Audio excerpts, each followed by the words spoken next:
Un jeu de chasse impitoyable où survivre n'est en fait que la première étape. En fait, comprendre devient tout simplement la véritable épreuve.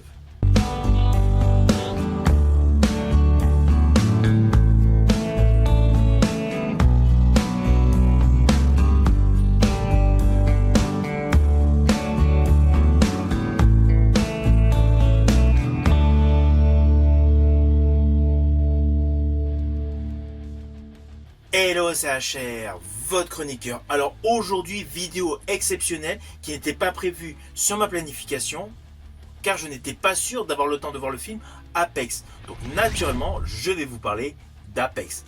Avant cela, n'oubliez pas, si vous n'êtes pas abonné, pensez à le faire, pensez à la petite cloche pour notif et surtout à vos commentaires. Let's go!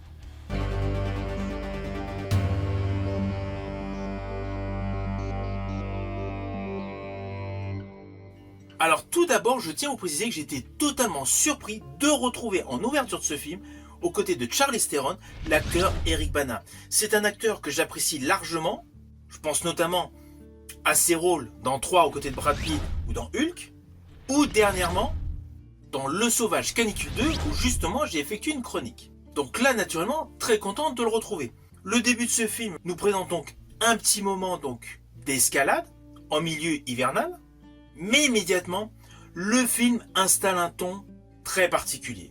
On a la tension brute, presque déroutante, qui nous précise qu'on n'est pas uniquement dans un film d'action, mais dans quelque chose de plus immersif, de plus viscéral.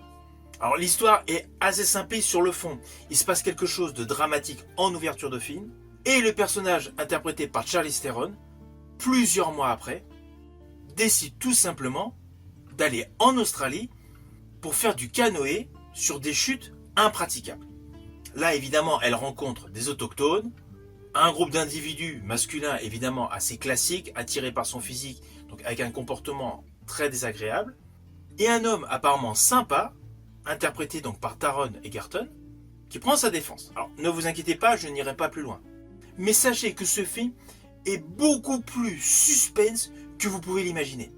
Au début, en voyant la bande-annonce, enfin le petit teaser, je me suis dit, c'est essentiellement un film d'aventure, avec justement son ADN de survivaliste. Mais en fait, cela va beaucoup plus loin que cela.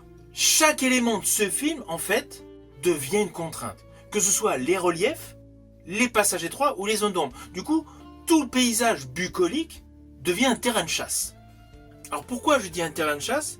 Parce qu'en fait, à chaque plan séquence, à partir, on va dire, de 3 quarts d'heure de film, on ressent physiquement la survie. Et surtout, on suit une réelle évolution de son personnage principal. Ce qui donne implicitement une progression naturelle à l'histoire. Alors, ce qui est pas mal dans ce film, c'est qu'en fait, il avance par étapes. Il y a la désorientation totale, l'adaptation à l'environnement, la compréhension du jeu, la stratégie mentale et la confrontation finale. En fait, cette montée progressive transforme le film en expérience complète. Alors je ne vous cache pas que j'ai particulièrement aimé toute l'ambiance, l'atmosphère de ce film. Cela m'a rappelé jadis le film La Rivière Sauvage avec Meryl Streep et Kevin Bacon. Là il y a tout un côté qui est dans le même style. Évidemment avec une meilleure qualité d'image, avec une colorimétrie beaucoup plus travaillée et une immersion dans les scènes d'action, les scènes de courage et toutes les scènes hostiles qui sont criantes de vérité. Mais là justement, où le film jadis avec Meryl Streep restait dans une tension physique, Apex pousse vers quelque chose de beaucoup plus cérébral, beaucoup plus froid, beaucoup plus inquiétant. Et je dirais justement c'est là que le film surprend. Il ne reste pas bloqué dans le survival pur. Il évolue vers un jeu mental, une inversion des rôles et surtout une tension psychologique. Alors évidemment, la distribution est top. Elle est simpliste. Le film est essentiellement centré sur l'actrice Charlize Theron et l'acteur Taron Egerton. Mais ces deux acteurs ont déjà un sacré bagage. Taron Egerton est connu pour son côté stylisé avec de l'humour dans Kingsman. Il a d'ailleurs interprété Robin des Bois. Et un bon thriller disponible sur Netflix, Carry On. Toujours dans des rôles positifs. Là évidemment dans Apex, c'est totalement différent. C'est beaucoup plus brut, plus instinctif.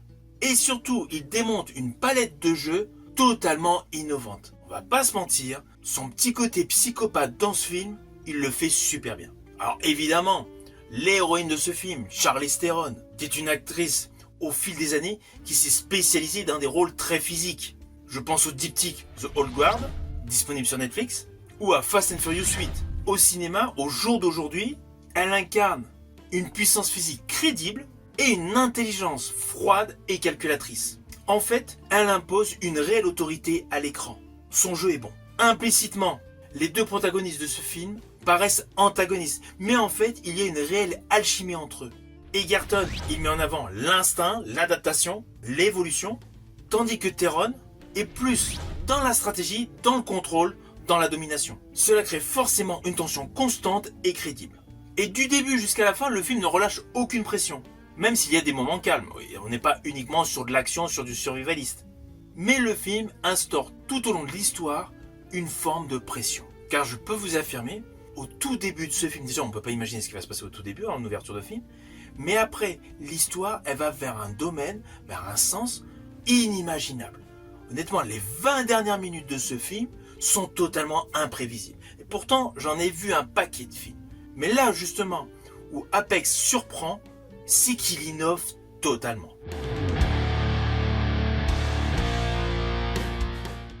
Alors au final, naturellement, c'est un film que je vous invite à découvrir sur Netflix. C'est un très bon film survival, mais également un excellent thriller psychologique. Toute la dernière partie est vraiment l'atout principal de ce film. Une fois que vous l'aurez vu, n'hésitez surtout pas à me mettre en commentaire tout simplement votre opinion. Je vous dis à bientôt pour une prochaine vidéo.